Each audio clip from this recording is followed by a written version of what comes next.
So before we get into the Bhagavad Gita, just some recent inspiration I've had is about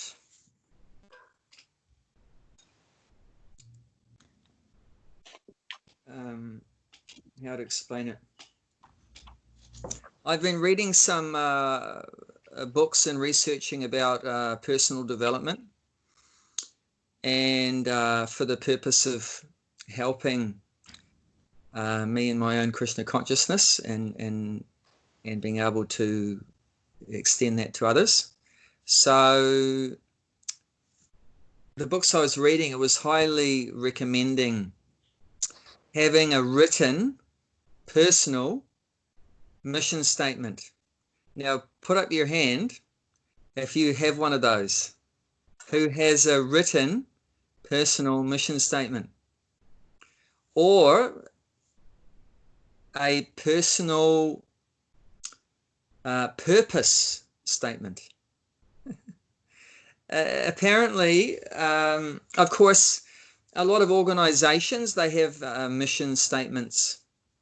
I've written the personal goal. Is that the same thing? Yeah, goals, and the goals is a little bit different. It's written there. Is that something else? I put it on the roof on my bedroom, so when I go to the bed, I can see the roof. Yes. Yeah. And laminate in the shower as well. Yes.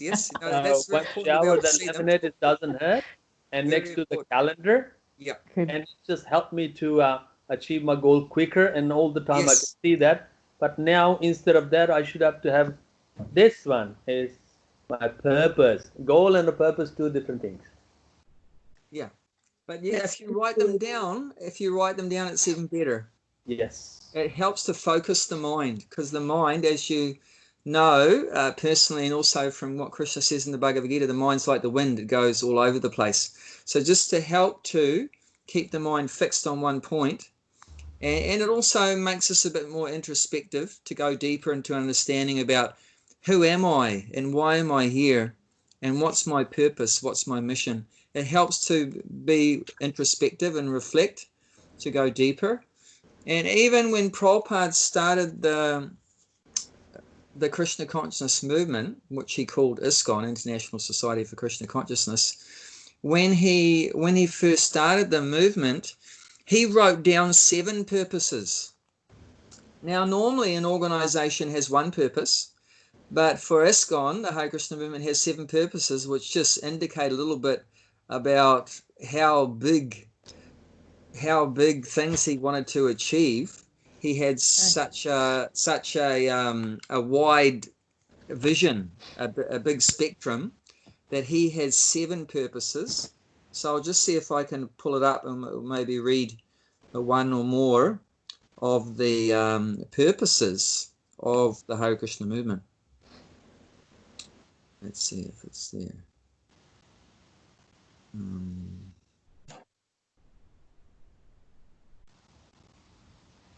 Okay, so this is the first one. There was a document that was written for the incorporation of ISKCON in 1966. So this was written when they incorporated, in the incorporating document for the Hare Krishna movement for ISKCON. So the first purpose that Prabhupada wrote down is to systematically propagate spiritual knowledge to society at large and to educate all peoples in the techniques of spiritual life in order to check the imbalance of values in life and to achieve real unity and peace in the world. So you can just look at these yourself in your own time if you want. If you just Google 7 purposes of ISKCON, you'll be able to find it there. And it helps us to know what's the purpose of the Hare Krishna movement. And also now that Prabhupada's no longer here physically, so that we can make sure if we're part of the Hare Krishna movement that we remain faithful and chaste to the original purposes of it, that we don't stray away because that's a good thing too. Like even with your individual purpose statement, if you go along with life, you can see if you're straying away from your purpose, and your mission. And if you find some things happening in your life, and you can check that what's happening with your mission, with your purpose, and if it doesn't match up, like maybe you get offered a job, and it might be a very highly paid job to work in a slaughterhouse, for example. It's a graphic example. But if and it can make a lot of money from that, and they're going to offer you a big position or whatever. But if in your mission statement, your purpose statement, you want to live a peaceful, non-violent life or whatever like that, then obviously when it comes into your life working in a slaughterhouse, that's not really going to align with your purpose and your values, is it?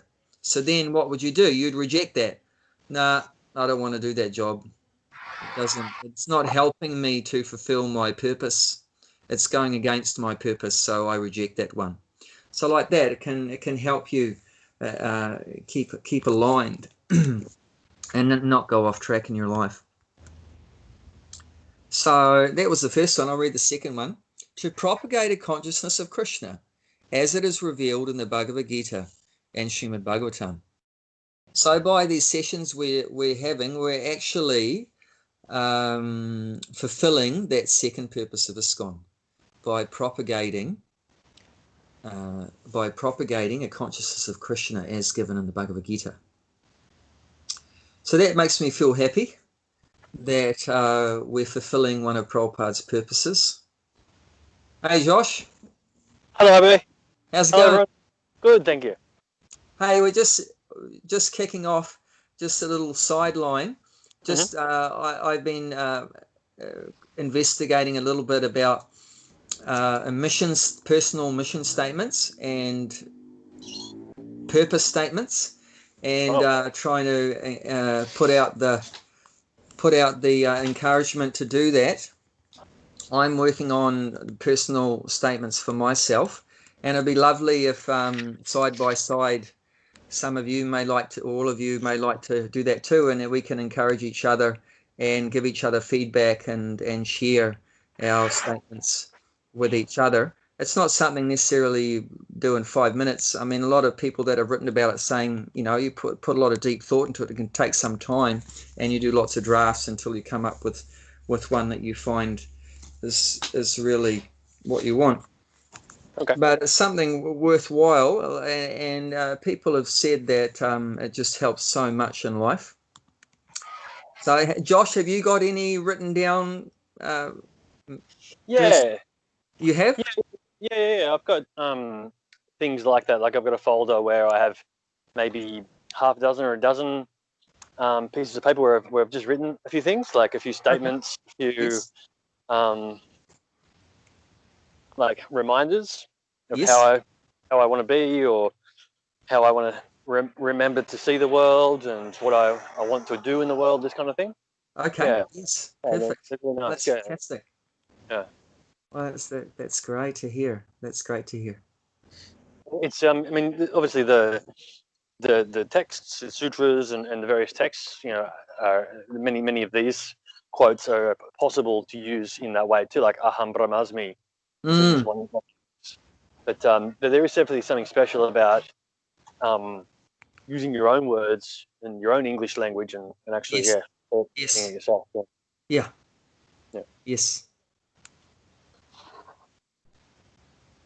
So from the research I was doing, that originally going back, that it was more about personal mission statement, and that's all there was there.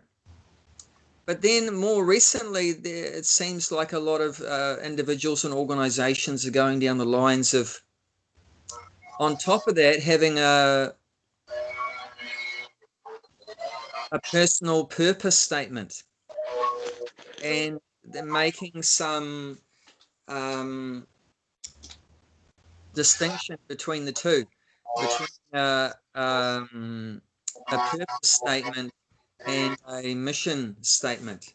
So if you Google it, you might find there is some differences there. So if you want to get into this, whether you do a purpose statement or a mission statement or both, or just sort of blend the two together and have one statement, I don't, I think whatever you do is going to be helpful. I think it's very useful. It's very useful to have it phrased in a particular way. Like if you can start with I am.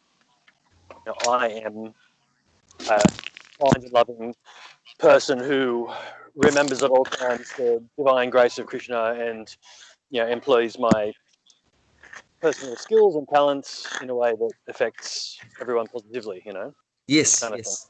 thing. So starting with I am, because it's got to be in the present moment. It's got to be. Yes. It's got to be very, very personal. Like Yes. actually, it's not something you want to eventually get. So no, I am this thing now. I am. Yeah. Yes. Hi Narendra. Hare Krishna. Hare Krishna. We've just gone a little bit of a sideline talking about the idea of personal mission statements and purpose statements. Mm-hmm. Just something I've been investigating, and I'm finding so far just the very thinking about it and trying to conceptualize it and write it down is I'm finding very fulfilling and very stimulating and giving me a lot of insight into my own self and what I want to do here, the short time we have on this planet. So I'm just encouraging others to also maybe do the same thing, and we can encourage each other, and maybe in next week or the following weeks we can come back with maybe some things that we have written down and share that with each other, and that could be, I think, a very interesting exercise. So I highly recommend that. I've been looking at some websites and that where they talk about these things, different experts in the field of personal development and that. I don't know if I should recommend them, and don't want to try to bias you in any way. But if you just Google it, personal mission statement or personal a purpose statement, and or you can write personal mission statement examples. You can add the word examples on the end too. It gives examples, and some of them give examples anyway in their websites. So, and there's heaps of them. There's tons of them. I can't really say if one's better than another. You don't want to for yourself. It's not going to be exactly the same. Like if you look in an organization's mission statement, that's talking about a whole group of individuals obviously working together. So that's a bit different. But we're talking about a personal one. Of course, if you have your own business or something, you can do one for your organization, an organizational mission statement, and then a personal one. So but you really want to look at the personal one for doing it for yourself. The organization one is obviously it's a bit different because it's talking about a whole group, but the principles are the same. So I'm not obviously forcing anyone to do it, but I highly encourage you to do it, and it might encourage me also if I can see some of you do it as well. So I'm definitely going to do it anyway. What's the difference between purpose and a goal? A goal is like helping you to achieve your objectives and your mission. It's so people have a 1 week goal or a month goal, a year goal, a 6 month, whatever, 5 year, 10 year, like that. So you have lots of different goals, but you have like one mission. You have one mission, and you have a clear direction, a purpose for your life, and to achieve your purpose, then you'll have all these different goals and things like that. And then you have another word to put in the picture called a vision. And you have a vision. That's sort of, the vision is your destination. So that's your seeing ahead into where you want to, what it's going to be like, where you want to get to. So you've got a purpose, and you've got a mission, and you've got a vision, and then you've got your goals. So there's lots of different things there, and we can make use of all of it to help us be a better person and to be more effective in life and to be happier and everything else that we want. But the idea is that writing it down, all these thoughts in our mind, that writing it down helps us so much. I was just explaining how Prabhupada wrote down the purposes of ISKCON, of the Hare Krishna movement, right in the beginning. He went to America in 1965. In 1966, he wrote down 7 purposes for ISKCON. And anyone can have a look at those if you just Google 7 purposes of ISKCON. And you can see Prabhupada had very clear understanding of what his purpose was and the organization, what the purpose. So that's a really good point too. That he's got 7 there. So it's not that you have to have the one statement that's absolutely perfect. You can have a theme for your personal life or a theme for your work life, all this kind of thing. Yeah. And often like that, there'll be difference obviously between the organization's purpose and your own one. There'll be some different things there. And often organizations will only have one purpose, but I was just saying before you joined in, Josh, that it just indicates the massive spectrum of the Hare Krishna movement, that it has so many purposes, which is quite unusual, really. I didn't see any other organizations that really had more than one purpose. But Prabhupada's thinking is so broad, so massive, and what he was looking at achieving. But yeah, it's definitely just the principle of writing down your thoughts, what's in your head, write it down, and it's gonna help a lot, definitely.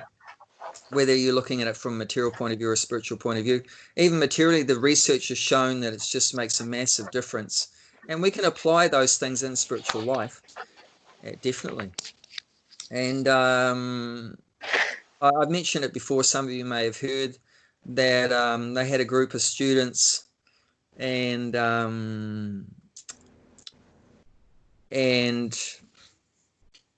they had students that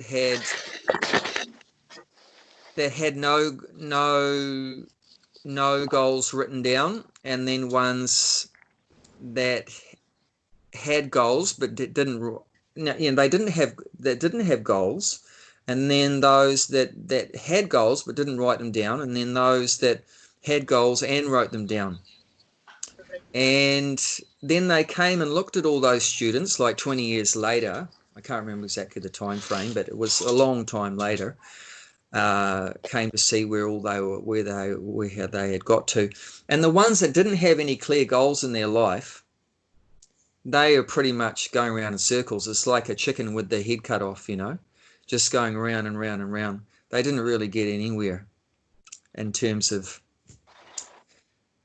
family achievements or monetary achievements, position achievements or anything like that. So, and then those that had goals, but they just in their mind, but they hadn't written them down, they had achieved quite well in different areas, going down the track 20 years or whatever. But those that had clear goals and they wrote them down, they were the CEOs and the rich and famous and whatever. They'd done really well. So that just goes to indicate the power of writing it down as a way to help you to focus the mind.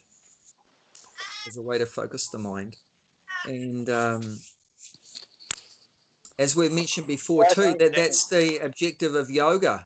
That whatever the yoga is, ask your mother. Whatever the different kind of yoga is, but its purpose is to help us to control the mind.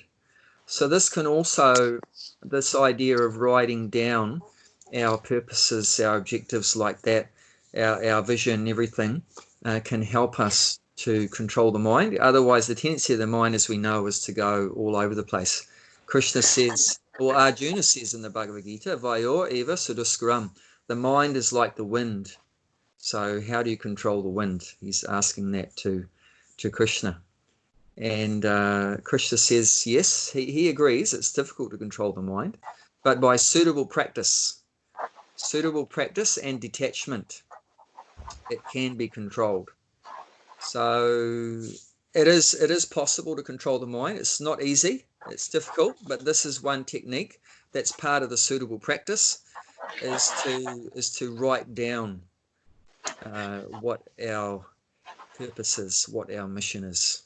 Otherwise, we can get taken off course at any time, which is a shame, because we have very limited time, and we want to do the very best we can with our life. I'm sure we would all want to do that.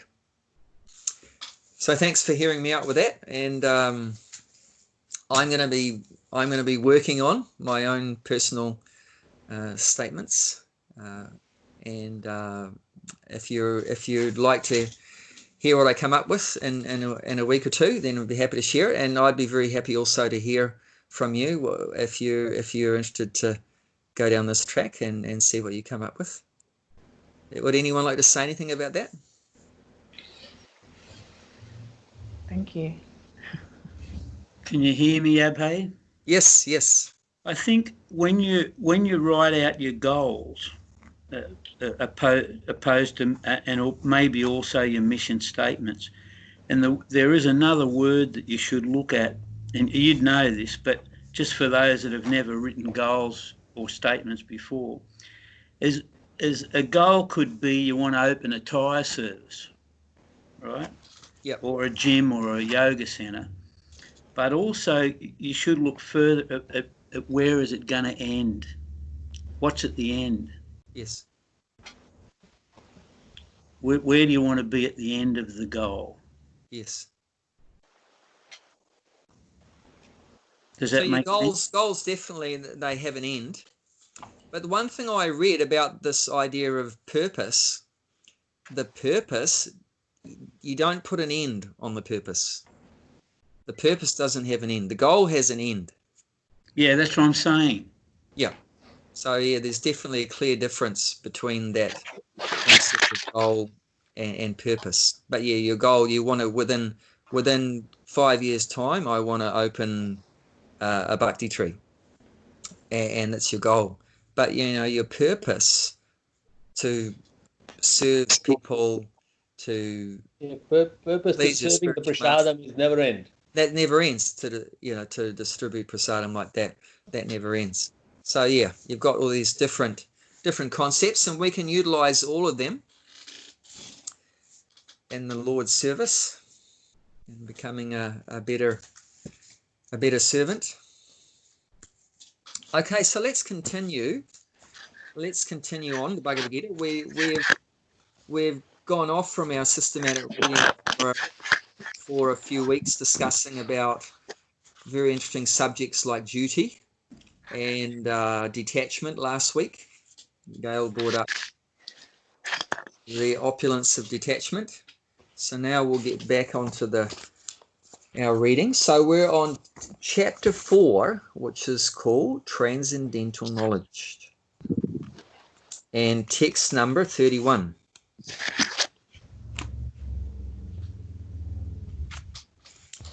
Chapter 4, text number 31.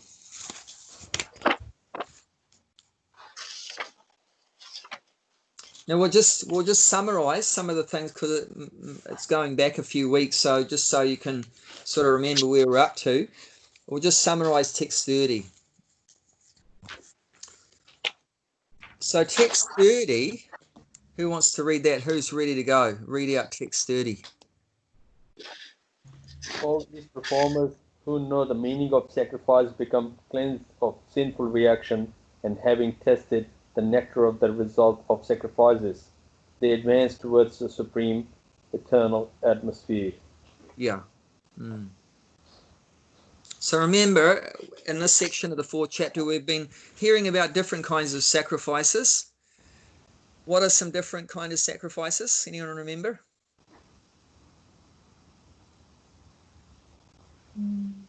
Just say one that you remember. There was probably 10 or so different ones. So what's one that you remember?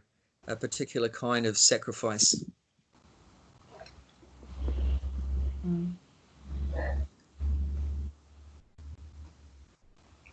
Good. See, that's why it's good to write things down, right? That's another good reason. Otherwise, we forget. 26 sacrifice. I think I remember some of them. I guess. I think one is giving possession. The other Yeah, one that is was the very studying. first one Krishna mentions, to sacrifice our possessions. Studying Sacrifice. Vedas. I think. Yeah, that's another sacrifice, studying the Vedas. And I think Austerity. austerity. Yes, austerity, yes. Chanting, is chanting considered a sacrifice? Sense control. That chanting wasn't specifically mentioned, but it is a sacrifice. Dealing But with the senses, I think, is a good one. Someone just mentioned that. Yeah, controlling the senses. Controlling the senses. And one of them was Ashtanga yoga. Or... Yeah, Ashtanga yoga, yes. Very good. So that's the form of the sacrifices. That's the external appearance, the different form of it. Now, what is the meaning of sacrifice? You've got an idea what some of the external forms are, but you remember everything along with the external form, there's some underlying principle. Some underlying principle. And the form is just the manifestation of that principle. So what's the principle of the sacrifice? The purpose? Over to us to do because I've printed on that one. Service to Krishna. Doing everything, all activities in service to Krishna. The meaning of sacrifice is to please the Supreme, to please Krishna, to please the Supreme, to satisfy the Supreme. That you've got all these different external forms, these varieties of sacrifice, but one purpose. So many different external forms, but with one purpose. And that's all to connect with the Supreme, please the Supreme. And that's where we said, remember that sacrifice and yoga is the same. Two different words, but the same. Because sacrifice is to please the Supreme, right? You're giving up something else you could be doing, because sacrifice also implies giving up something, right? So you're giving up. What are you giving up? If you're pleasing the Supreme, means you've given up what? Pleasing yourself. Pleasing yourself. And remember, that's the main principle of what's going on in the material world, is that we're all just trying to please ourselves. And Prabhupada calls that sense gratification.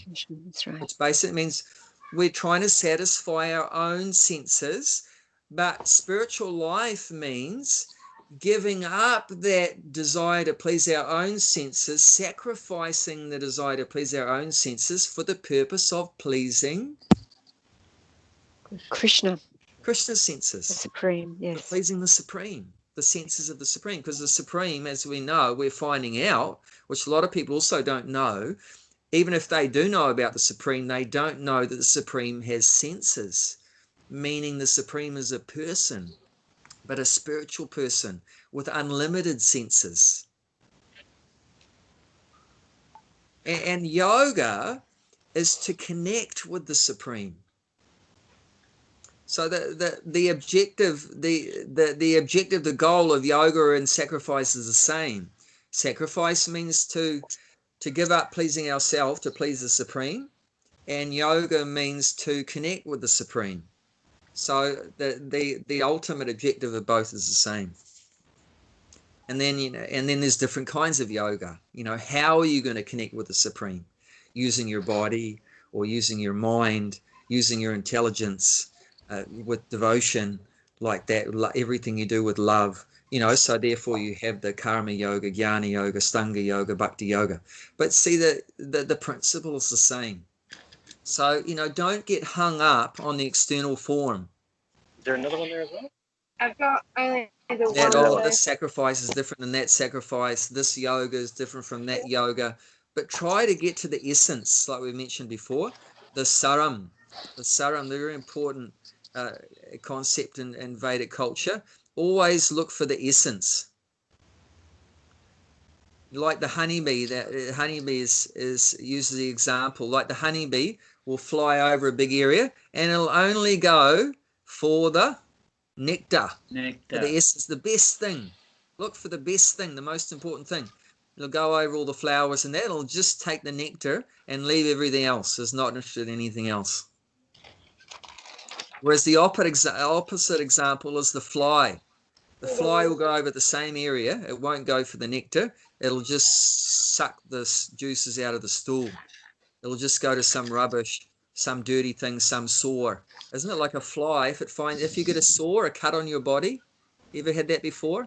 Yes. When you have a cut on your body, and the fly will come and just try to suck that pus and blood from your sore like that. So it's different mentalities, different creature, different mentality. So we want to have the mentality of like a honeybee and just take the nectar, take the essence, take the best thing of it, trying to understand what's the ultimate goal, what's the purpose. So we want to connect with the Supreme, that's yoga, and we want to please the Supreme. And there's different things that we can do, and there's got a whole list of things that Krishna's saying you can do to satisfy him, to please the Supreme, to connect with him. So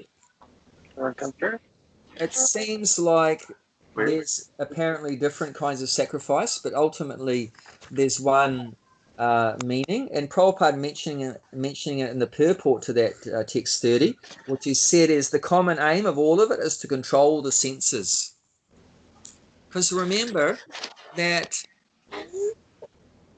how are you going to have a loving relationship with the Supreme, with Krishna, if you're just absorbed in pleasing yourself? You can't do both. You can't please someone else and please yourself at the same time. If you're going to please the Supreme, you have to control those desires to try to please yourself. So that's what it said, that the common aim, Prabhupada says, the common aim of all the different sacrifices is to control the senses. I mean, that's not our ultimate purpose. What's your purpose? My purpose is to control my senses. Now, that's not what the soul's all about, just control, restriction, austerity, tapasya, which is called tapasya in Sanskrit.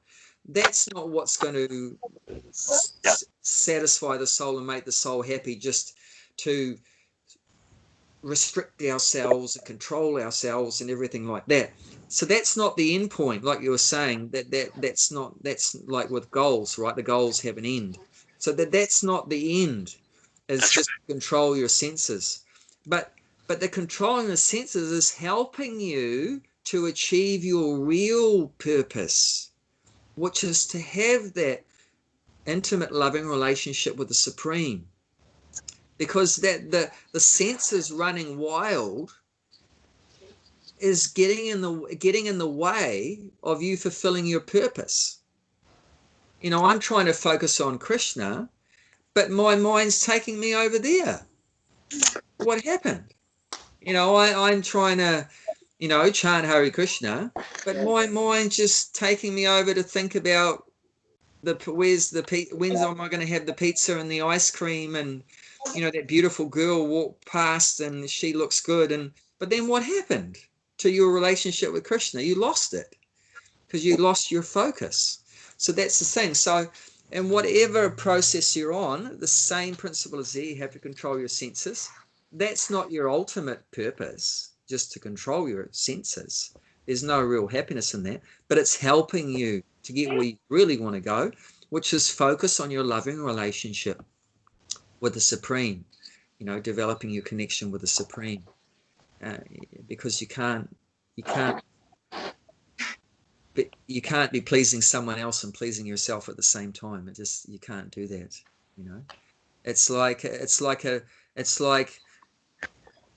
you have one wife or one husband, because it's hard. You're going to please more than one person, devote yourself to more than one person at the same time.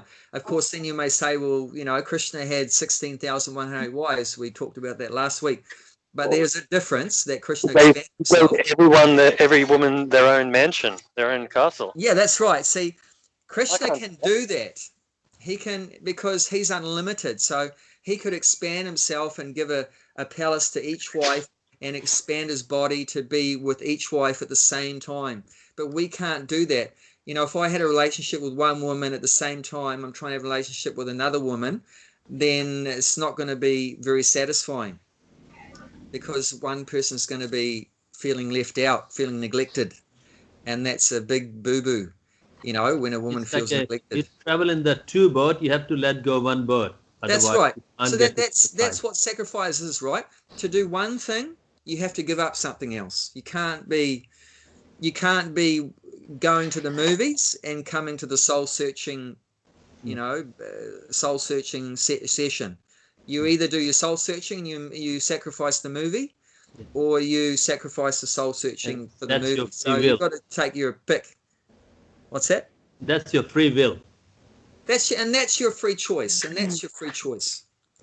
That's your free choice. So, and then that's so wonderful that we have that free choice, and then that's when you have the possibility for love, is when free choice is there.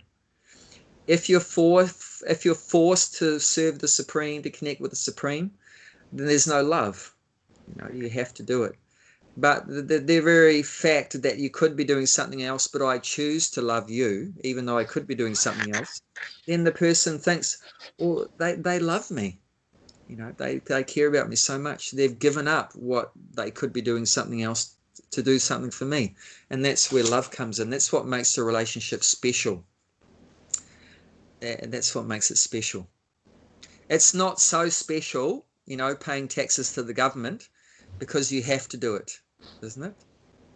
It's not so special, you know, your relationship at work, you know, because, you know, you have to do that. Otherwise, you're not going to get paid or whatever, you know. But, you know, a loving relationship is very special because there is free choice there.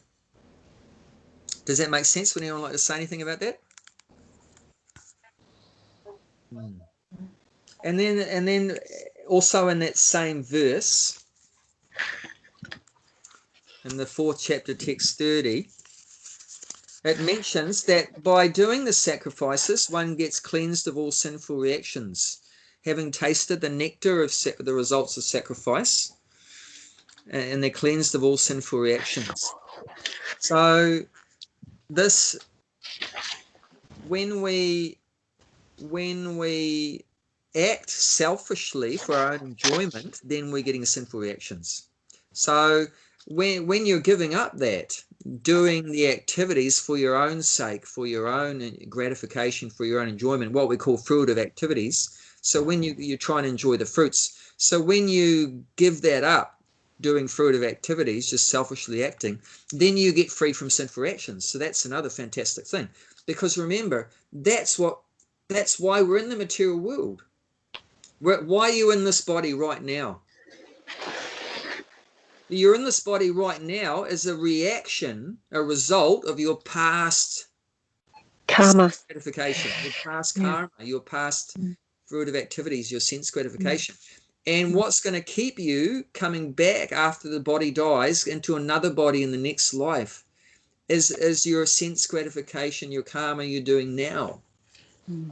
So how to break that cycle is to stop acting fruitively. And the only way to do that is by, you can't stop acting. That's not possible. Some people try it, but it doesn't last very long. You can't stop acting. But what you can do is stop acting for your own sake. It means I'm not doing it, the activity, for me anymore. I'm doing it for the Supreme. So that's sacrifice. I'm acting as a sacrifice, as for the pleasure of the Supreme. So that immediately breaks the karmic cycle.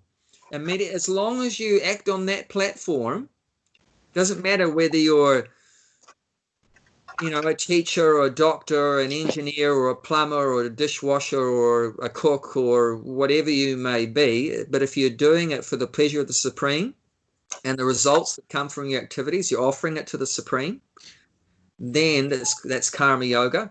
And that's what we've been reading in the 3rd chapter, Karma Yoga. So when you do that, when you're acting with that knowledge and you're offering the results to the Supreme, then immediately you break the binding knots of karma and the reactions. And then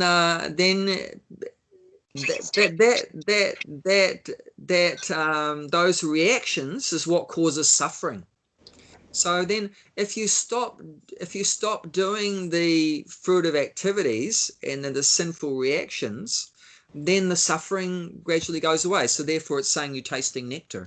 So that you start tasting nectar in this life. And then definitely when the body dies, you hit the jackpot. You don't have to take birth again. You get liberated. You get moksha, mukti. That's a Sanskrit word for liberation or freedom from material existence, is called moksha or mukti. You get freed from the cycle of birth and death, which we've talked about as samsara, the cycle of birth and death. And then you go back to the spiritual world, to Vaikuntha. So you get the nectar. It's better than lotto. Actually, they find out that, after someone wins the lottery, they win, $5 million, $10 million. That's when their suffering really begins. Isn't it? Everybody wants to become your friend. I love you. I love you. I love you so much. Oh, by the way, can you give me $1 million? And they'll be chasing you and hounding you and ringing you up every minute, knocking on your door. You won't have a moment of peace left in your life. And guess what happens if you are married? Then the partner files for a divorce to get half of it, and the kids become spoiled brats, and they hounding you day and night. That's why I don't buy the lotto ticket. What's that? Tonight, lotto ticket is $80 million in Australia, Thursday night. If you don't win it, you're suffering because you threw the money into it and you're dreaming about it, and then you didn't get it. And if you do get it, you're suffering. So whichever both way. So that's why one of the moral principles that we follow, Dharma, is no gambling. Because that's what sets us free from suffering. These are the very things that cause us to suffer.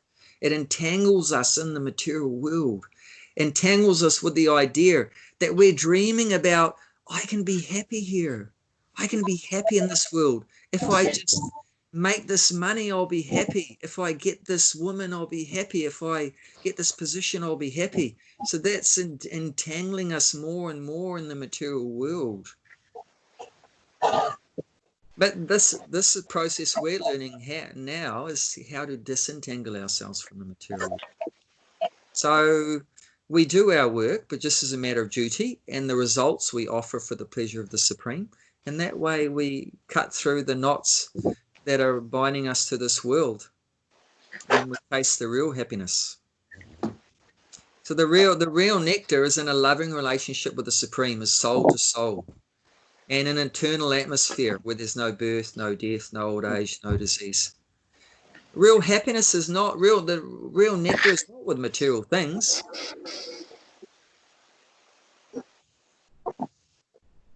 If real happiness was from material things, everyone with a fancy car should be happy.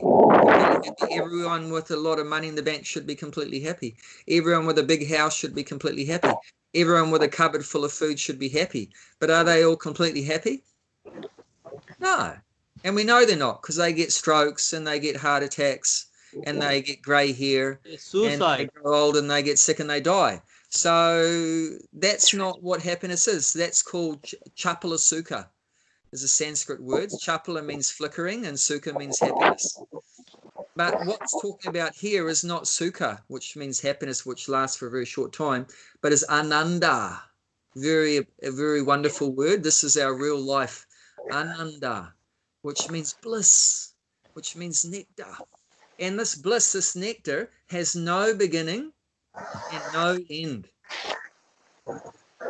You can look at the 5th chapter in your own time, or now you can flick while I'm talking. The 5th chapter, text number 22. And that explains what's the problem with this material happiness. And the main problem is the pleasures in the material world. Explain there, 5th chapter, text 22. is that Adi Antavanta. Adi means beginning, and Anta means end. This is a big problem, because is that what you guys want? You want your happiness to have a big, we don't mind it having a beginning, but we do mind having it an end. We don't want it to end, do we? Does anyone put up your hand if you want your happiness to come to an end? Imagine someone offers you, I'm going to give you the very best house in Sydney. I'll even take you out of Sydney. I'll put you in the Blue Mountains in a $10 million mansion. $10 million mansion. And you would go, wow, that's ecstatic. That's bliss. But then the guy says, but in 1 year, I'm going to come and I'm going to throw you out. Then what, are you going to be able to enjoy that? In the back of your mind, even though it's, wow, this is wonderful, this is amazing, but in the back of the mind, you know it's going to come to an end. In the back of our mind, we all know, right? There's something called death is coming. In the back of our mind, we know, we try to forget about it, right? The modern society is very good at that.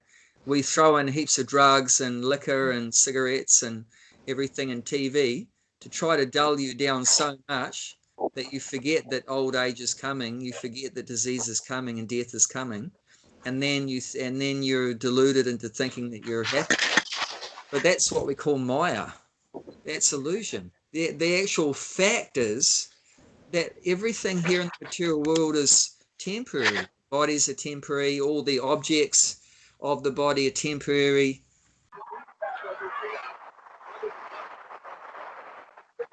But we can get real happiness, but we have to look on the spiritual platform. And the spiritual platform is the eternal platform, no beginning and no end.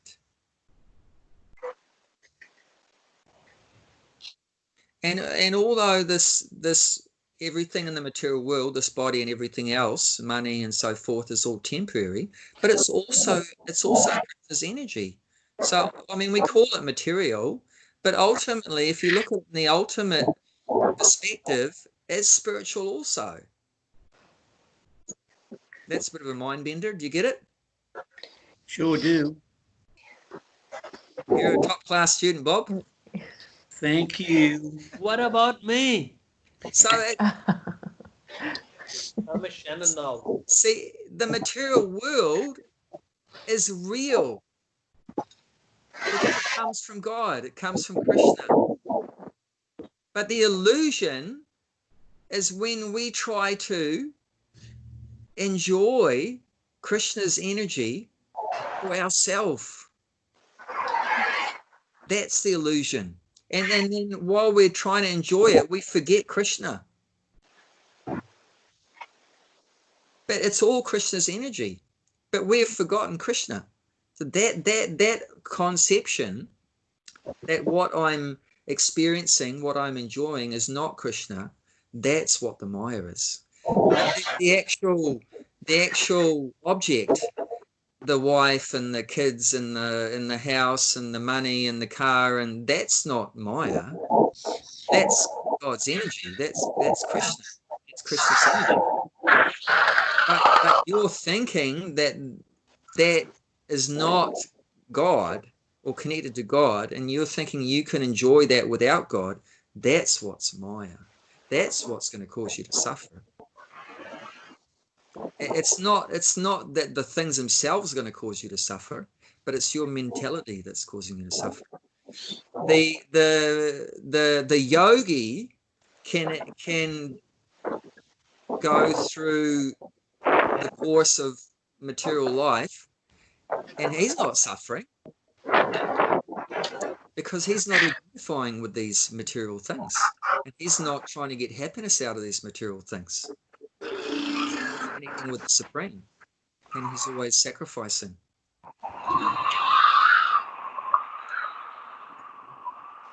What's the background noise? Yeah, sorry, it's me. That's okay. That's okay. It's helping us to remember that the material world's not a perfect place. That we should go back to the spiritual world. We can't get it exactly the way we want. Very good. The reality. Very good. Okay, so does that make sense? Yes. So yeah, don't get hung up on the externals all the time. Try to see what's the underlying principle. That reminds me, I heard something really far out past time of Prabhupada, and he's so brilliant. He goes right to the essence of everything. Doesn't just see the externals. One time Prabhupada was walking with the devotees, and on the path they came across a pile of bird stool on the ground. There was a mound of bird stool, and Prabhupada said to the devotees, he stopped and said, "What is this?" Guess what they said? It's bird stool. And they said, and they had all different ideas. Oh, and the material world is like stool, like that. All these different ideas. Prabhupada said, no. He said, this is attachment. Can you understand that? You're looking at a pile of bird stool. Now you could look and just see the external. What is it? It's bird stool. And there's nothing more than that, right? It's just a pile of bird stool. But from a more conscious person's perspective, there's a lot more to it that's behind that.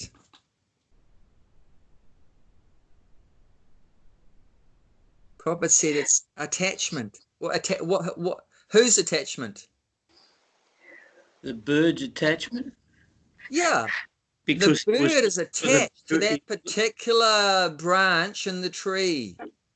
And that's why the poo is always at the same place, because the bird is attached to that particular living entity is very attached to that particular place. So that's indicating, the real thing is indicating is attachment. The living entity is attached. Another time, Prabhupada was walking alongside a shipyard, and there was all kind of ships there in the harbour belonging to one particular company. And Prabhupada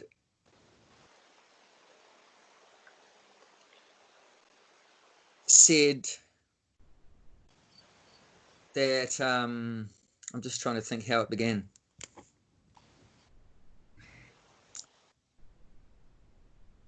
Prabhupada pointed at the ships and said, "What's that?" And the devotee said, "Oh, ships, Prabhupada." And Prabhupada said, "No, that is sex life." And then the devotees were, Bhakti Mala. Hare Krishna. Krishna, welcome. Krishna. So I'll just repeat that again.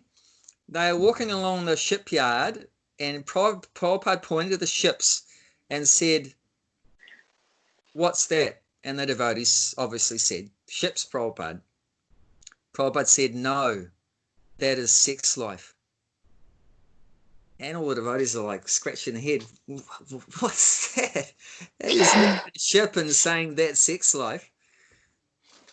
And then he explained that for that man to have sex in the way he wants to have sex on the 45th floor with a penthouse suite in that skyscraper, to be able to enjoy in that way he wants, he has to own a shipping company. He has to own a shipping company to get that facility that he wants to enjoy in the way he wants it, to get that sex, because that's the main principle of happiness in the material world is sex life. Apart from that, it's pretty much all bad. But that's like the carrot on the stick for the donkey, right? That's like the thing that makes his existence worthwhile, is to, at the end of the day, after working like an ass, you get that carrot on the stick. It's a little bit of sex life. So that's the impetus to work and to go through all the suffering and make it all worthwhile, the materialistic person thinks. So Prabhupada's making that point. He wants to have sex in that particular way on that fancy floor of that fancy building. To get that facility, to get that enjoyment he wants, he needs that shipping company. So like when Prabhupada sees a shipping company, he doesn't just see the boat. He's seeing the underlying cause behind it, the underlying principle behind it. It's really deep if you think about it. He's seeing the underlying thing. And that's what spiritual life is. If we want to become a spiritual person, we have to go deeper in life. Don't just be superficial. Don't just see the externals. Just like when you look at someone, what do you see? You just see their body, right? It's like you see they've got a scarf, and you see the jumper, and you see the glasses. But in spiritual life, we have to see more deeper. Now, there's a soul there inside the body. That's the real person, is the soul. This is just the dress. This is just another layer of dress. And not only the soul is there, then there's the supreme soul, the Paramatma is with them in the heart. Krishna is within the heart. Let's look at the 15th chapter, text 18.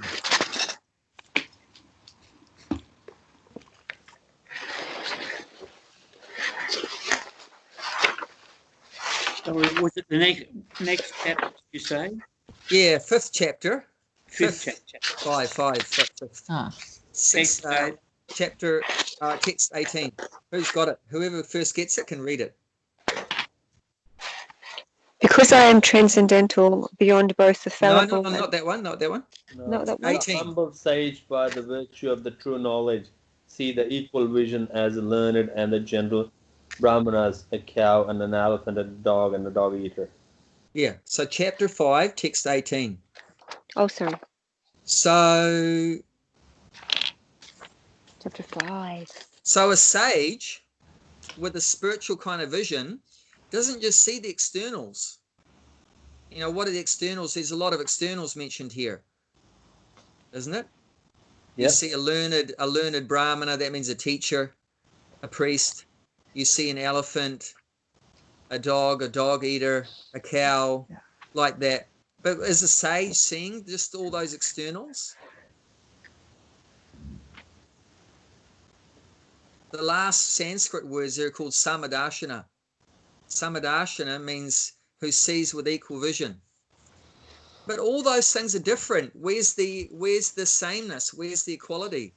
What's the same about a dog and a cow, or a cow and an elephant, or an elephant? How dare you? I'm a Brahmana. How dare you say I'm the same as an elephant?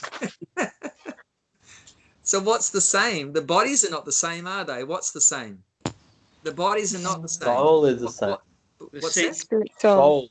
Yeah, and that we're all part and parcel of the Supreme. Of course, we're all individual souls. I mean, I'm not you and you're not me, but we're all same in quality. That we're all spiritual beings. We're on the same platform. We're all servants. Not someone's a master, someone's a servant. No, everyone is a servant. There's only one master, the Supreme Being, Krishna, and everyone else is a servant. So on that level, we're all the same. And also, they're seeing the same Lord within the heart of the elephant. That's the same. You know, the same Krishna is in my heart, is in the same Krishna is in your heart. And the same Krishna is in the dog. And the same Krishna is within the worm. And the same Krishna is in the bird.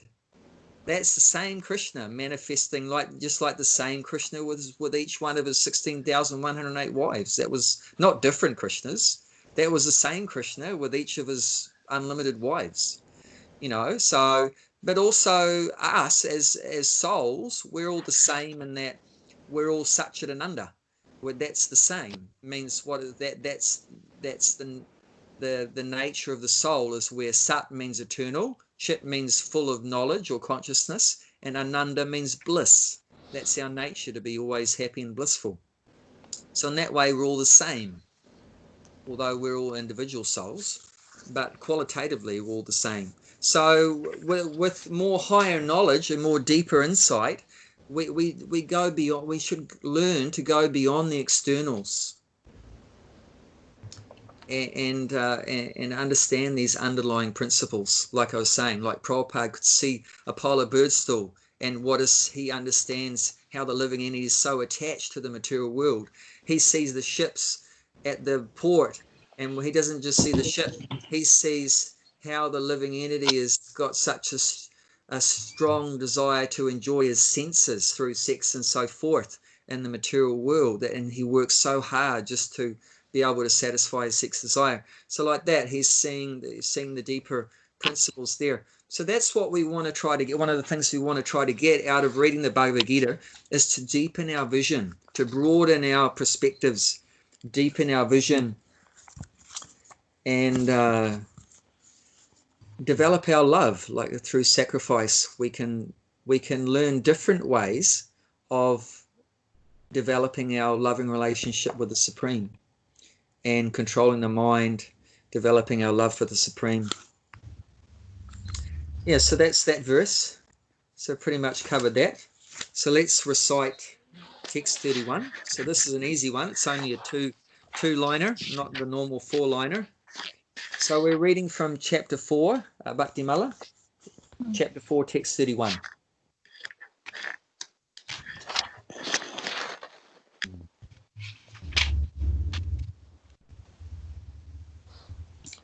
Nayam lokostya yajnasya kutonya kurusatama. Let's read that a couple more times. You ready? Nayam lokostya yajnasya kutonya kurusatama. And again. Nayam lokostya yajnasya kutonya kurusatama. Okay. And don't worry, even if you can't pronounce the Sanskrit, Krishna still loves you. No, because he sees that you're trying. Isn't it just like when the child is starting to learn to ride a bicycle? Can they ride the bicycle very well when they first start? No. Probably not. And they probably just going to go for a few pedals and then fall off. But the parents are so happy just to see that they're endeavoring, that they're trying. Okay, so let's get into this one. Okay, Gita, do you want to read the English of this one? Okay. O best of Kuru dynasty, without sacrifice, one can never live happily on this planet or in this life. What then of the next? Okay, so who's the best of the Kuru dynasty? Arjuna. Arjuna. Yes. So this is some of the lineage, Arjuna's lineage, his forefathers, ancestors. His name was Kuru. Was Kuru, a great emperor of the world in the history of this earth. A long time ago, his name was Kuru. So Arjuna comes in a line of kings descending from this Kuru. And this is Krishna speaking. So Krishna is addressing Arjuna, O best of the Kurus. Kuru Satama, best of the Kurus. So without sacrifice, one can never live happily on this planet or in this life. What then of the next? So doesn't that just make you want to do some sacrifice? Yeah. If we have faith in what Krishna is saying here, definitely we should want to engage in sacrifice, because he's saying if you don't perform sacrifice, you're not going to be happy in this life. If you're not going to be happy in this life, what's the question about being happy in the next one? But what's some problems in modern day society? Why they don't take notice of this? We don't see that everyone's engaged in sacrifice, do they? They don't have a knowledge. So why not? Duty. They don't have a knowledge. They don't have this knowledge. Yes.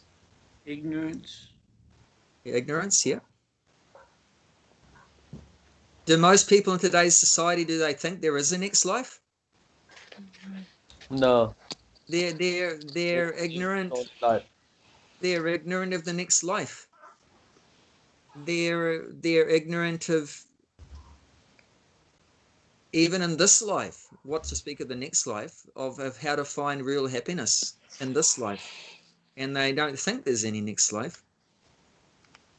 And because they don't think there's any next life, they think they can do any damn thing they want in this life, and they think they're not going to be held accountable for their actions. And there's going to be no reactions. They don't believe in karma. Well, they don't believe in reincarnation, that there's a next life. They don't believe in karma, that every action has a reaction. What comes around goes around. As you sow, shall you reap. So they don't believe in this principle of karma and how we're responsible for our actions. And therefore they don't do sacrifices. They don't believe there is a supreme being who arranges bodies for us, that's in control. They don't think there's anyone in control. That's in the 16th chapter, which looks at demoniac nature, divine and demoniac nature, talking about how that the demoniac person doesn't think there's anyone in control. They say there's no one in control. That's just to refresh my memory where that is in the 16th chapter. Yeah. So that's the 8th verse. You can look it up sometime if you want. In the 16th chapter, I'll just read it in English. They say that this world is unreal, with no foundation, no God in control. They say it is produced of sex desire and has no cause other than lust. And the next one sort of follows on with what actually we're experiencing now. Following such conclusions, the demoniac, who are lost to themselves and have no intelligence, engage in unbeneficial, horrible works meant to destroy the world. Does that ring a bell?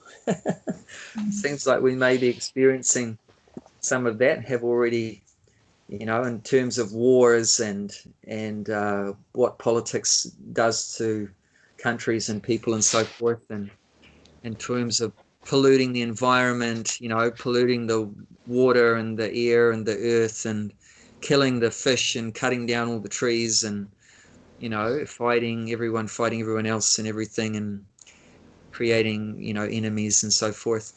That this is what happens when we develop this. So demoniac is, once again, don't think about the form. Demoniac is not the external form. It's not what do you call it, those things out of your head. It's not like horns. Demon doesn't mean necessarily, they may have, but not necessarily horns and a forked tongue and red glowing eyes and fangs for teeth and stuff. Not necessarily.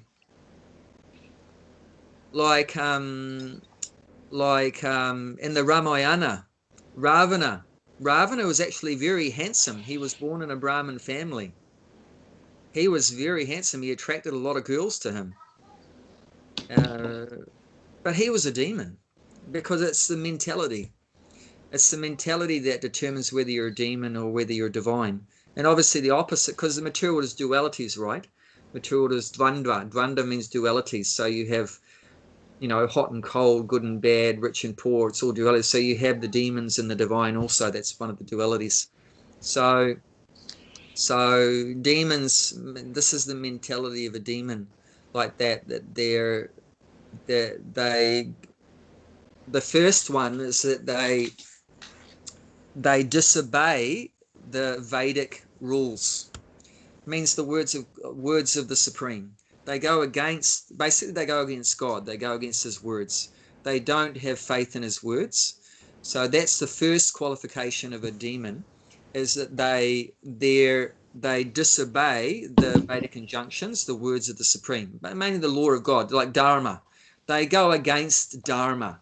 Dharma means our duties. We've been talking about duties. That's our duties given by the Supreme. That's our dharma. So a demonic person goes against that, and that's called adharma. If you go against your dharma, you don't do what you're supposed to do. You don't do your duties. You don't follow your natural characteristics, which is to serve. That's adharma, and that's demoniac. That's sinful life, you could say. And so they go against dharma, their religious principles, spiritual principles, and then like that, they have this mentality. The world is unreal. They think everything's Maya. It's all illusory. It's all temporary. It's just matter. It's just matter. It's all temporary. It has a beginning and an end, and that's it. They don't see there's anything more than that. They don't think there's any substance behind it. There's no real absolute truth or principle behind everything. It's all just temporary, illusory, and it has no foundation, no God in control. They say it's produced of sex desire and has no other cause other than lust. Like that. So that's just some background there. And of course the divine is the opposite. A divine person called a deva, divine person or a devotee of the Lord is follows the directions of the Supreme, the instructions of the Supreme, and understands that the material world is real. It does have a foundation in the Supreme Being, and like that, and tries to do beneficial activities rather than a demon doing unbeneficial activities to destroy everything. But the divine person tries to do beneficial activities, tries to, as Krishna says in the 10th canto of Srimad Bhagavatam in the Krishna book, that every human being should work for the welfare of others with their body, their mind, and their words, and their wealth. That's far out, isn't it? That's really inspiring. That's something I'd love to put in my mission statement, in my personal mission statement. That Krishna says, every human being should work for the welfare of other living beings, not just for other human beings, but all living beings, whether they're in the body of a plant or a bird or a fish or whatever. He said, every human being should work for the welfare of other living entities with their body, their mind, their words, and their intelligence and their wealth. And he compares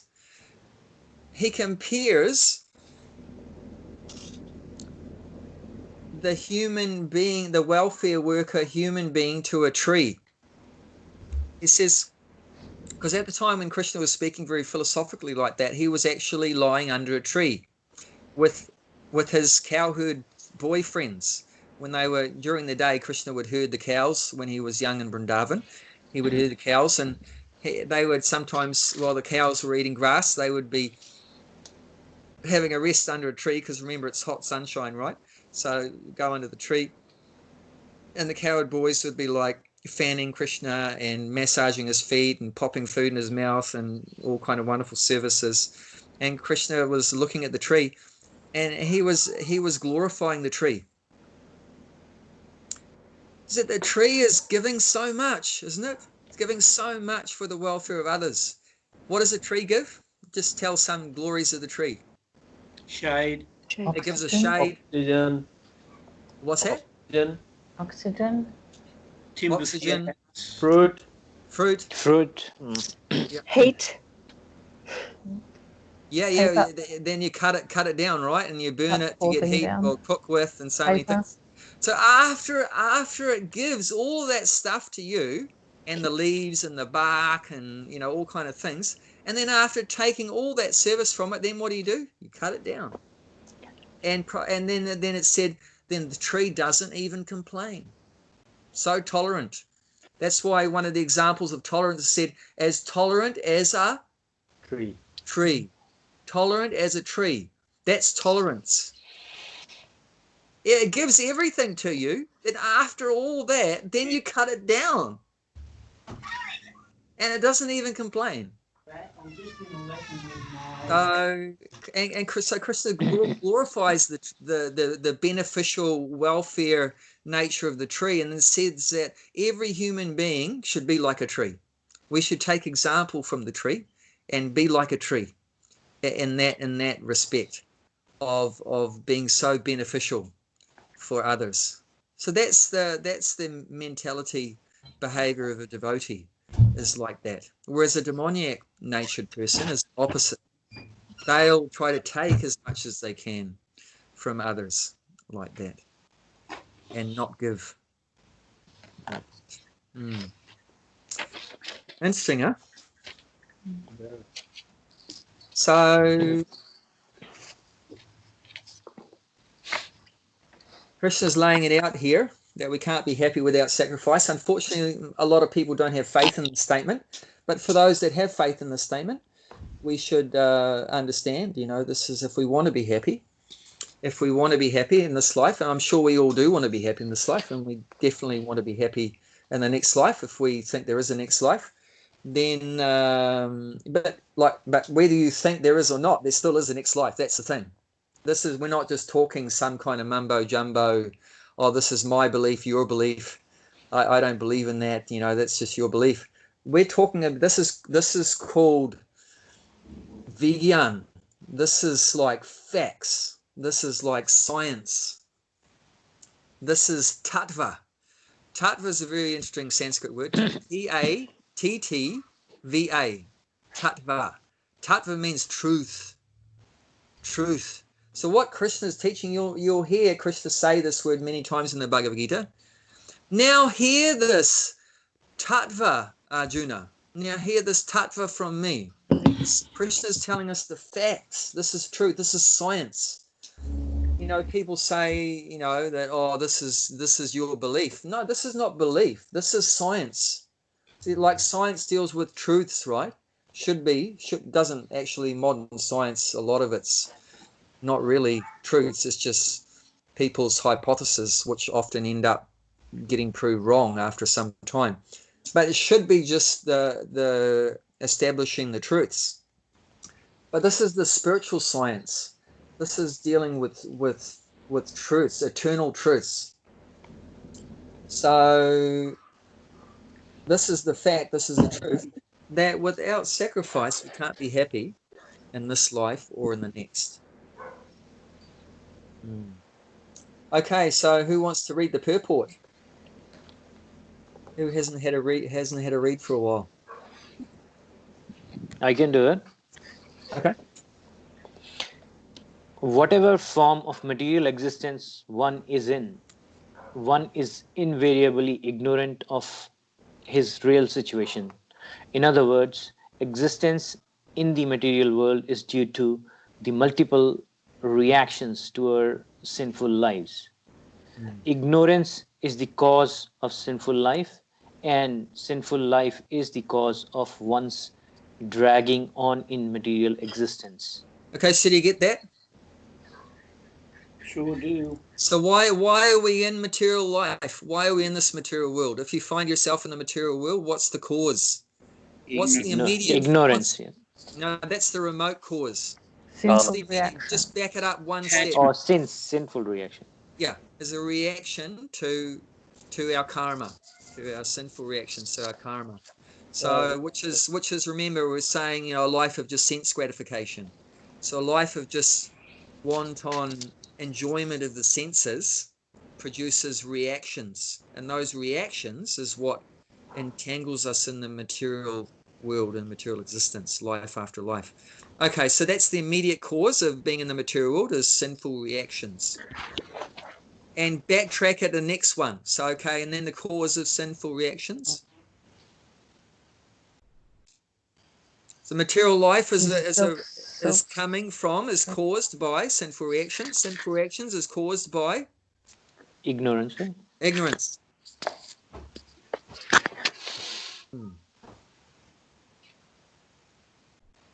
Okay, so ignorance.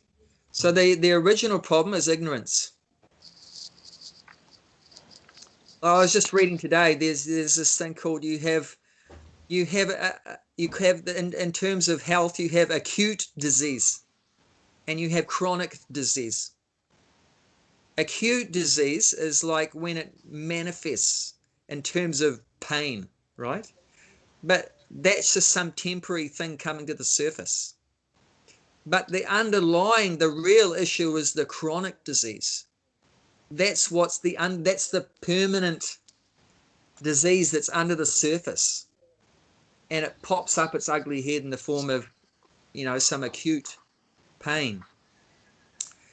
But what a lot of modern medicine does, it just deals with the acute. It just nullifies or covers over that pain that pops up.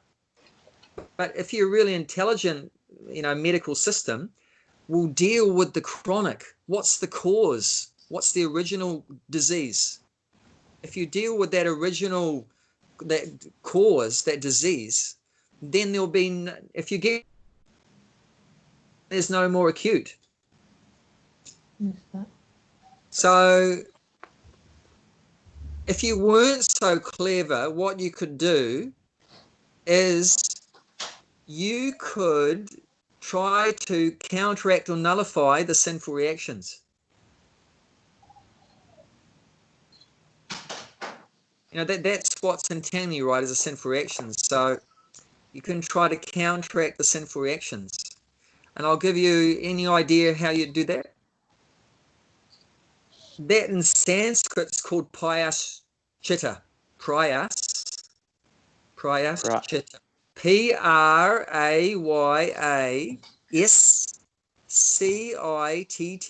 Prayaschita. That means atonement. In English, we'd say that is atonement. Prayaschita.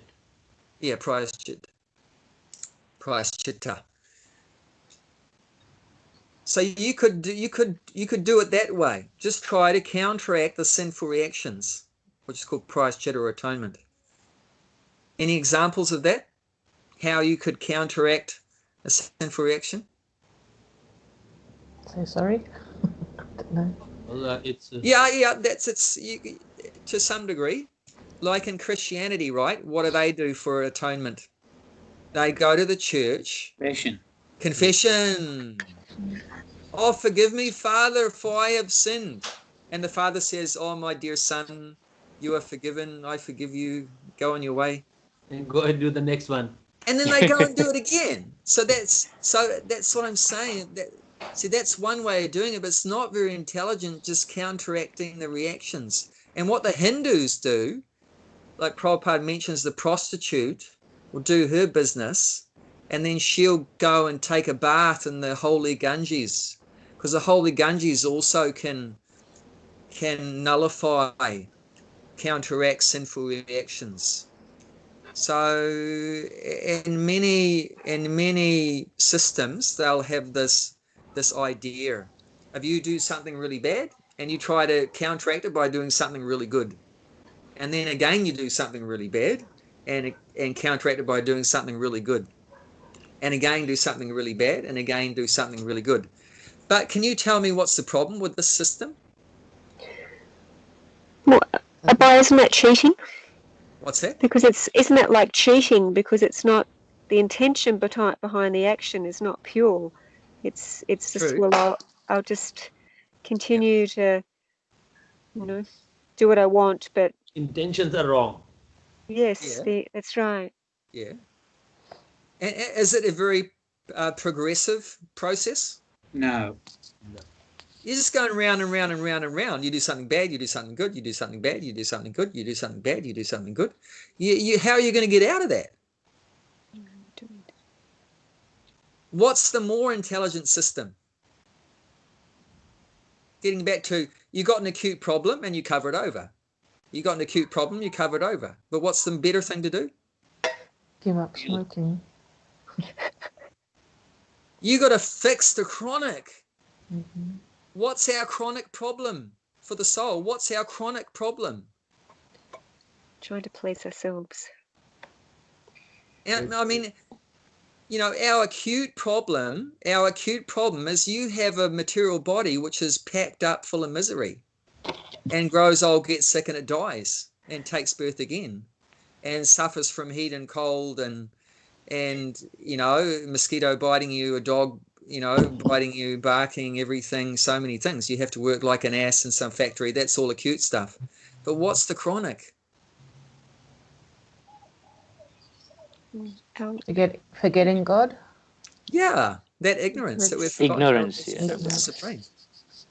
So if you, the best thing, most intelligent thing to do is to deal with that underlying cause, the remote cause, which is ignorance. Isn't that what we're doing now? Isn't that the purpose? Don't remember, bring it back to what's our purpose? Yes, of course. To get this knowledge that will reconnect us with the Supreme, will show us how to please the Supreme, to remove this ignorance that we're thinking we're this body and we've forgotten our real self, our spiritual being. So this is really progressive what we're doing now. If we can remove the ignorance, then we won't do these crazy things anymore, this bad karma. Why we engage in sinful life or bad karma and so forth is because of ignorance. So therefore the solution is to remove the ignorance. If you remove the ignorance, then no more sinful life, then no more reactions, no more material bodies. No more sense gratification. Well, not no more sense gratification, but you'll go from material sense gratification to spiritual sense gratification. Spiritual sense gratification. Next to the verse I took you to before, which was chapter 5, text 22, there's a really ecstatic verse telling us about what our real life is, which was 5:21. Chapter 5, text 21. Who's got it? Who wants to read 5:21? Such a liberated person is not attracted to material sense pleasure, but is always intent, enjoying the pleasure Trance. Always in trance. Telling the sake. In this way, the self-realized person enjoy unlimited happiness for the concentrated on the Supreme. Yeah. So we're giving up really insignificant happiness. For what? For a far greater happiness. We're not against enjoying. We actually know what the real enjoyment is. What we're against this false enjoyment on the bodily material platform. We want the real enjoyment, which is the spiritual pleasure from within inside, from our loving relationship between the individual soul and the Supreme Soul. That enjoyment, that's the real enjoyment. So we're not anti-pleasure, but we're anti this false pleasure, which is actually suffering. And instead, we want to get back our original happiness. This is where we come from. This is what we were getting before the soul came into the material world. This is the platform we were operating on. That we were always in trance. Always means we're always just completely absorbed in our eternal loving relationship with the Supreme. That's so satisfying, so relishable at every moment. It's ever increasing bliss, ever increasing pleasure. And now we've left that and we're going after this insignificant, pathetic happiness. So we want to go back to this. So this is the real happiness. So we're not anti-pleasure. So when it says give up sense gratification, so that's just meaning giving up this false material happiness based on the body, and we want to instead replace that with spiritual sense gratification. It means that we want to satisfy the Supreme senses, and automatically when the Supreme senses are satisfied, our senses automatically become satisfied. So that's bhakti. we don't think about pleasing ourselves. We forget about pleasing ourselves. We just try to please the Supreme. When the Supreme's happy, and the Supreme, he's also a person, he loves us. So we love him and he loves us. So we're thinking about pleasing him. That's our part of what love is. And his part of what love is, he's always thinking how to please us. And that's that love is two-way, right? So there's that two-way loving relationship. The devotee, the servant, always trying to please the Supreme, and the Supreme is always trying to, and doesn't have to try, automatically pleases us. So it's a loving reciprocation there. Isn't that exciting? That's what we want, isn't it? Yes. Of course. What does it say? That unlimited pleasure, unlimited happiness from within. So that's what our real mission. That's our mission statement. That's the mission, purpose, goal, everything. That's the mission, purpose, goal, everything. Our mission in life, to get that unlimited pleasure within, unlimited happiness. And then it makes it easier. See, if you know that, if you have that in mind, that purpose, then it's easier to sacrifice. Otherwise, it's hard to give up stuff. If you've got that purpose in mind, is it going to be so hard to give up meat eating? If you got that purpose in mind, is it going to be hard to give up illicit sex? Is it going to be hard to give up gambling? Hard to give up, what's the other one? Drug intoxication? No, but if you don't have that in mind, then it can be hard. Oh, I got to give up this happiness. That's the only happiness I know is drinking beer. How, I got to give up this drinking beer. There's nothing better than beer. But if you know there's something far, far, far more better than that, far more enjoyable than that, then it's easy to give up. Like, if all you have is $10, is it going to be easy to give away that $10? That's all you got. That's all you got. If you got $1 million, is it hard to give away $10? No. So like that, if you're getting a far better thing, it's easier to give up the lower thing. That's called param drisva nivartate. That when you got the higher taste, it's easier to give up the lower taste. If you don't have a higher taste, then it can be hard to give up the lower taste. That's why we got a book, Higher Taste. That's right. That's where the book's name comes from, the higher taste. And there's a restaurant in New Zealand as well, Higher Taste. I couldn't give up meat until one day something happened. What happened? I got prasadam. I give up the same way. I was eating when I had a cafe. I used to come here. And when this happens slowly, I don't even notice. And I don't eat. That's right. Just automatically. Yeah. At that point, when you got something better, you don't have to force. You don't have to forcibly, consciously, forcibly give up all the rubbish in your life. It'll just automatically go. It's like, can you think of the moment in your life for the men when you gave up Lego? And ladies, can you remember the day in your life when you gave up dolls? No, it just automatically fell away. When you got some better pastime, you gave up the lower pastime. It just automatically happens.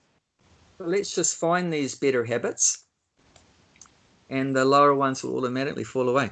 Okay, so let's continue. Sarah, do you want to read a bit? We're running out of we've already run over our scheduled time. Sorry about that. Okay. But we'll try to get this paragraph finished. If someone has So I'm sorry, I've lost my spot. Where are we? The human form of life. So we're going, give me a page number. Oh, we're back to chapter 4, text 31. We're into the purport. Right. Radio. About the fifth line down. Thank you. I found it. The human form of life is the only loophole by which one may get out of this entanglement. The Vedas therefore give us a chance for escape by pointing out the paths of religion, economic comfort, regulated sense gratification, at last, the means to get out of the miserable condition entirely. The path of religion, or the different kinds of sacrifice recommended above, automatically solves our economic problems. By performance of yajna, we can have enough food, enough milk, etc., even if there is so-called increase of population. When the body is fully supplied, naturally the next stage is to satisfy the senses. The Vedas prescribe, therefore, sacred marriage for regulated sense gratification. Thereby one is gradually elevated to the platform of release from material bondage. And the highest perfection of liberated life is to associate with the Supreme Lord. Perfection is achieved by performance of yajna, sacrifice, as described above. Now, if a person is not inclined to perform yajna according to the Vedas, how can he expect a happy life even in this body? And what to speak of another body on another planet? There are different grades of material comforts in different heavenly planets, and in all cases there is immense happiness for persons engaged in different kinds of yajna. But the highest kind of happiness that a man can achieve is to be promoted to the spiritual planets by practice of Krishna consciousness. A life of Krishna consciousness is therefore the solution to all the problems of material existence. Well done. Thank you. Beautiful. So that's inspiring, isn't it? Just by this one process of Krishna consciousness, Prabhupada's saying, we can solve all the problems. There's so many problems in the world, isn't there? So many problems. But here it's saying that all the problems can be solved by Krishna consciousness. You can say, well, how is this going to solve all of our world's economic problems? How is this going to solve all the criminal problems, all the racial problems? Isn't it? Now, there's this one now about Black Lives Matter, right? You say, how is this Krishna consciousness going to solve Black Lives Matter? You know, and how is it going to solve coronavirus? And how is it going to do all these things? There's so many, you got to list them all along of all the problems. So what would the answer be? You know, practically speaking, how can you justify this statement that Krishna consciousness can solve all the problems of the material existence? If you understand the Krishna consciousness, and then you would not be having these issues, like if you know there's in this life you can't be satisfied, there's next, and what's the chance of the next one? If you understand that, then you won't be, fighting for that, because the problem is created by us. And once the mind is set in there, it won't be create any problems. If you don't mind set up in the Krishna consciousness, you might create 20 million problems. Do you think the problems in the material world are ever going to go away? No. Material world what's is the a problem. solution? So what's the solution then? Well, spiritual, Krishna consciousness. Yeah, but the problems in the material world are always going to be here then? You won't see this as a problem. Until Krishna decides otherwise. In the mercy of Krishna, you won't see these problems. Yeah, you will look at this day-to-day life. If we can't take the problems out of the material world, then what's something else we could do? Take ourselves out.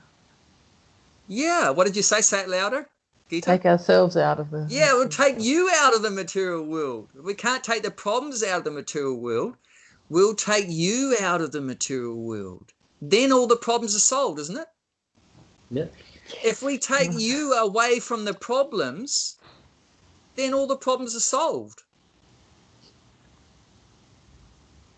The solution is not to turn the material world into the spiritual world, to take all the problems out of the material world, but the solution is to take the soul out of the material world, which is mukti, which is moksha, liberation. And I'll add one more thing.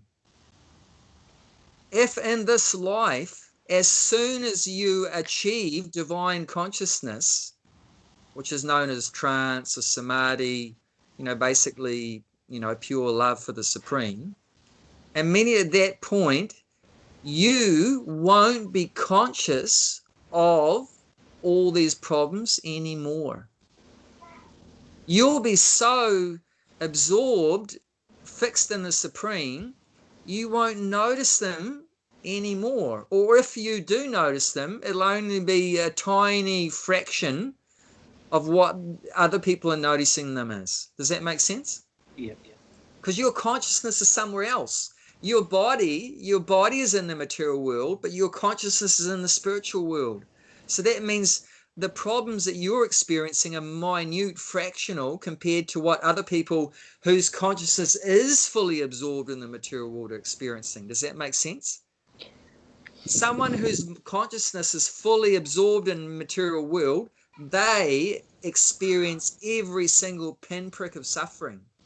But someone whose consciousness is in the spiritual realm and Krishna, whatever, like that, out of the world, they hardly even notice it. And like I said, when finally the body dies, their soul gets liberated, then they're out of the problems, isn't it? There's no question then. They're out of the problems. But even before that, as soon as you change your consciousness, immediately you get relieved from so many of the problems. And it is true, if more and more people take to Krishna consciousness, to divine consciousness, then a lot of these problems won't be happening anymore. And we see, like now we're in Kali Yuga, right? This is the age when no one follows Dharma, hardly anyone follows Dharma or spiritual principles, and everyone does what they want, and there's a lot of sinful activities, bad karma going on, and there's a lot of problems, right? But just wait don't wait for this, but if you're going to be around another 427,000 years from now, when Kali Yuga finishes and Satya Yuga begins, that's called the Golden Age, Satya Yuga, then people follow Dharma, they follow spiritual principles, God's laws, and then there's hardly any problems. There's no anger, there's no lust, there's no greed, there's no envy, there's no pride. Everyone loves God. Everyone's in the forest meditating. There's no factories, there's no offices. There's heaps of food. There's pure air, pure water, nice sunshine, doesn't get too hot, doesn't get too cold, not too much rain, not too less. Everything's perfect. Everything's human beings cooperating with God, God's cooperating with nature, nature's cooperating with humans. There's a perfect, harmonious, holistic cycle going on, everything like that. It's very nice. But now in Kali Yuga, don't expect all the problems to go away, because that's the way it is in Kali Yuga. But if we change our consciousness, you won't notice it. And if you can help some other people as much as you can, then that's good for them too. And then definitely when you time's up and you go, then you're out of the problems.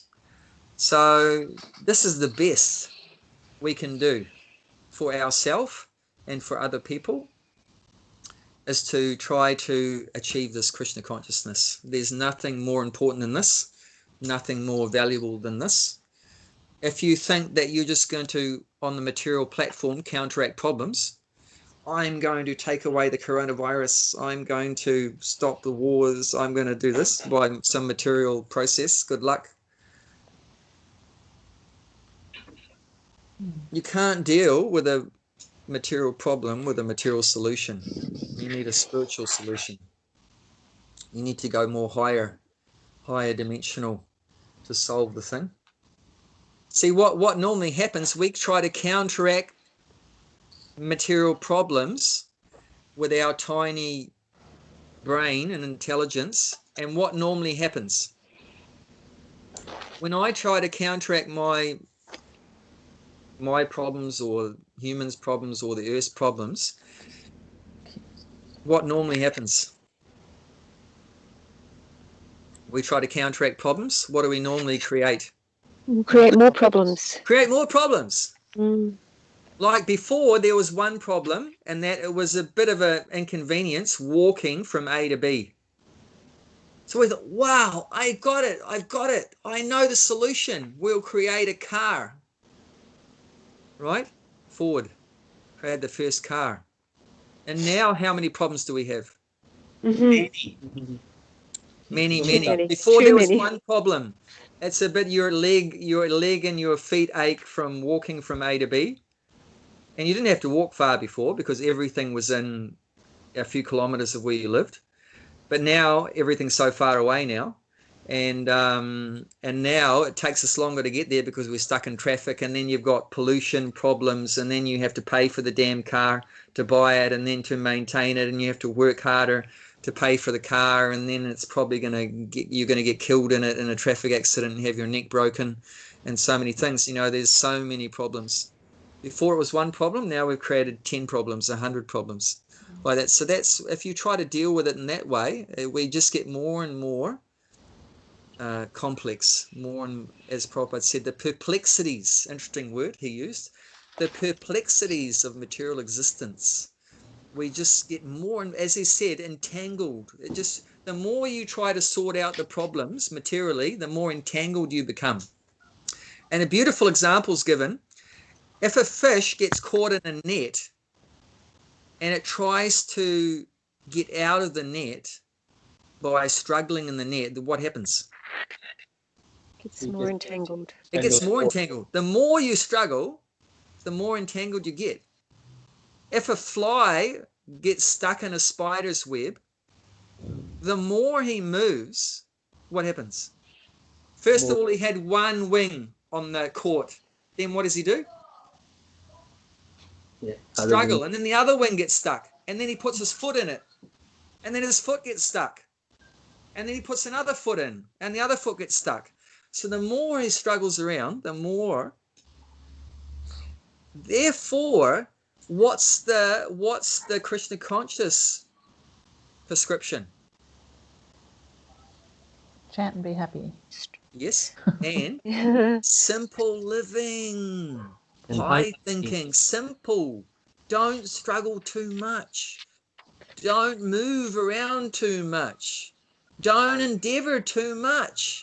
Because the more you endeavor to enjoy in the material world, the more you're going to get tangled into it. The more you're going to get wrapped up in it. Just do minimal life. Just minimal. Just only as much as you need to do to survive.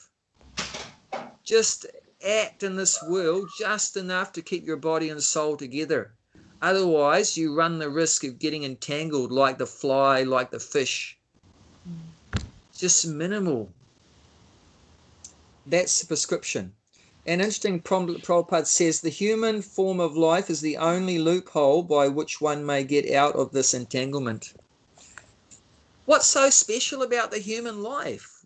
Why is the human life so special? It's because of this. Because we have a choice. Yeah, we have the choice. We have a higher, in this body that we have a more highly developed consciousness with more choice to think about these higher concepts like, who am I? Like we've been talking about right in the beginning, a purpose statement. What is our purpose? Is my purpose just eating and sleeping and mating and defending? No. My purpose is to get free from suffering. You think an animal or a bird or a fish or a tree ever thinks about, why am I suffering? Why am I stuck in this body? Is there some better life? They don't think about that. According to the Vedas, all the other species except for humans, it's only eating, sleeping, mating, and defending. There's only 4 things they do. Human being, of course, as you know, we do all those same 4 things, but we have the free choice, as Bob said, to do one more thing, and that's called Brahma Jijnasa. Brahma Jijnasa means Brahma means spiritual, and Jijnasa means inquiry or inquisitive, to ask questions, to be inquisitive about spiritual life. Who am I? Why am I here? What's my purpose? Why am I suffering? Is there a solution? How do I get out of the web? How do I get out of the net? Is there more to life than just struggling in the net, struggling in the web? You know, so that's what a human being has, that potential. Of course, we don't have to use it, and most people don't, but we have that. It is a loophole.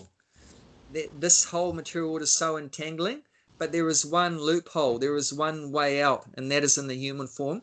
And that's why the human species is so special. We're so lucky. There's 8,400,000 species, according to the Vedas.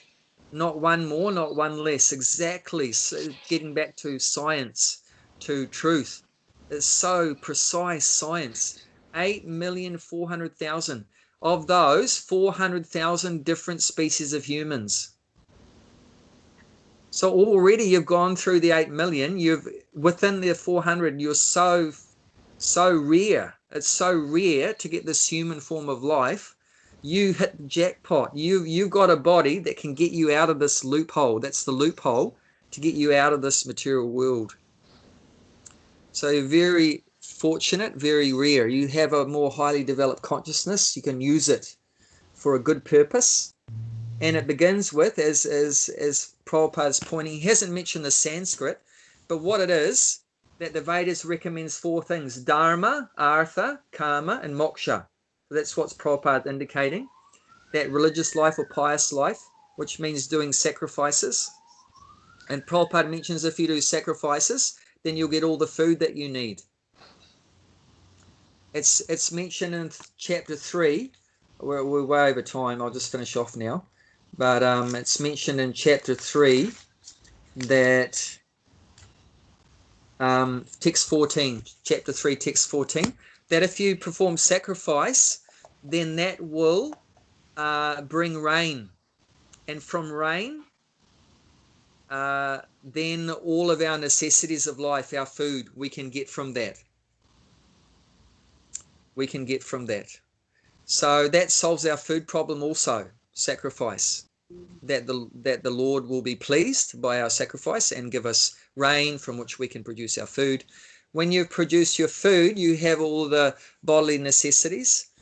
Then, as Prabhupada's mentioning, then naturally you just you want to, you've got your economic development, because economic development mainly means you get food and a roof over your head like that. When you've got that, then naturally what do you want to do? When you've got food in your belly and a roof over your head, then there's some enjoyment there. So then that's calm, sense gratification. So it starts off with dharma. Dharma means you do some religious pious activities, and that from that provides your necessities, which is your artha, your economic development. From that you get your water and your food and so forth. And then when you've got that, then calm, then you want to satisfy your desires, and then family life and have sex and produce children and so forth. And then the final stage of human life is called moksha, which means liberation. Now, how do you get from enjoying your senses to liberation? It seems a big jump, isn't it? You were in the consciousness of enjoying your senses, and then you've jumped to wanting to get liberated from the material world.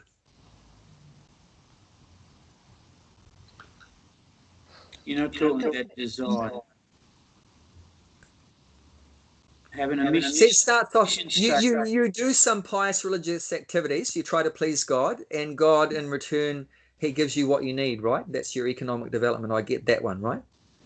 Then you get the rain, and he provides you with the rain and the food and everything you need, right? When you got everything you need, then you want to, and you comfortable and you want to enjoy. So then you satisfy your senses. So I get that. So dharma, you do pious activities, and that gives you your economic development, what you need. And then economic development, then you satisfy your senses. That's calm. And then from calm, then moksha. But how did you get that jump?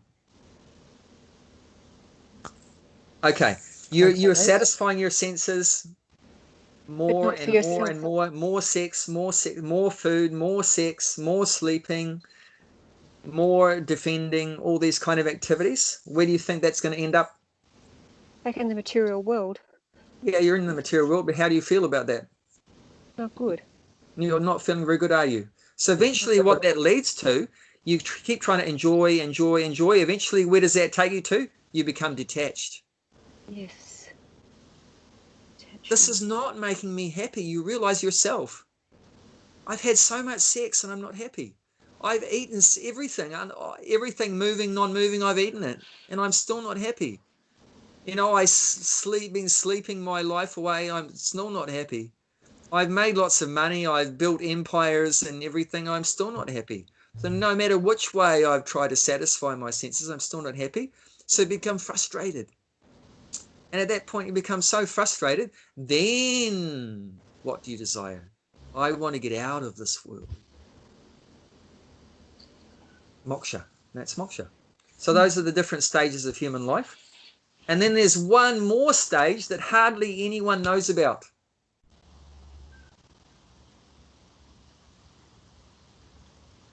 The Buddhists, they know about getting out of the material world.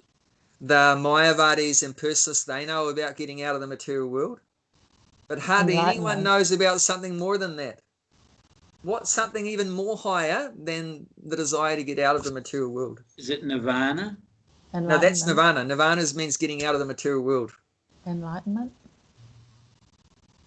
But what is that enlightenment? Isn't it like moksha? Yeah, it is like moksha. So, but there's something more than that. God, returning to Godhead. God, love for God, Krishna Prem. That's something that Chaitanya Mahaprabhu has taught us. Before that, hardly anyone knew. There was something more than getting out of suffering. No one was thinking anything more than that. Getting free from suffering. But there's something even more higher than the principle of getting free from suffering. And that's a positive, loving relationship with the Supreme Person. So that's called Krishna Prema, love for God. And that's the highest goal of life. That's the highest purpose, the highest goal of life. But normally the Vedic culture is based on those four principles: Dharma, Artha, Kama, and Moksha. But there is a fifth one that was taught by Chaitanya Mahaprabhu. Krishna Prema Pumata Mohan. The fifth and greatest goal of life is love for God, love for Krishna. And at that point, all of our problems are solved. That's a solution to all of our problems. Actually, moksha liberation doesn't completely solve our problems. Why doesn't it? What's the problem with getting liberated from the material world? Say I get disgusted and frustrated with the material life and I become detached from sex, drugs, rock and roll. And then when my body dies, my soul gets liberated and merges into the Brahman, into the spiritual light. And I'm hanging out there and there's no more miseries. But does that solve my problems? No, because you might fall back down. Ah, yes, because we might fall back down. And in fact, it's not might. You'll definitely fall back down. Why will you definitely fall back down to the material world? Because you haven't developed that loving relationship. There's no loving relationship. It's called bhakti rasa. There's no rasa. There's no positive pleasure, no positive enjoyment there. You've got no suffering. That's good. But there's nothing negative there, but there's nothing positive also, because it's just nothing. There's just light. There's no variety. Have you heard the saying, variety is the spice of life? Variety is the mother of enjoyment. Without variety, the soul can't be happy, because the soul is a person and persons want relationships. So without a relationship with God, then our desires force us back down into the material again to look for some pleasure, which is a tragedy. It's like a Ferris wheel, up and down, up and down. So only if we get hooked on to a loving relationship with Krishna can we leave the material world and not come back. And there's so many places in the Bhagavad Gita where Krishna says, once the soul attains me, they never come back again to this miserable material world. And I can give you a whole list of verses where Krishna says that once the soul comes back to me, Krishna, then he never again comes back to the material world.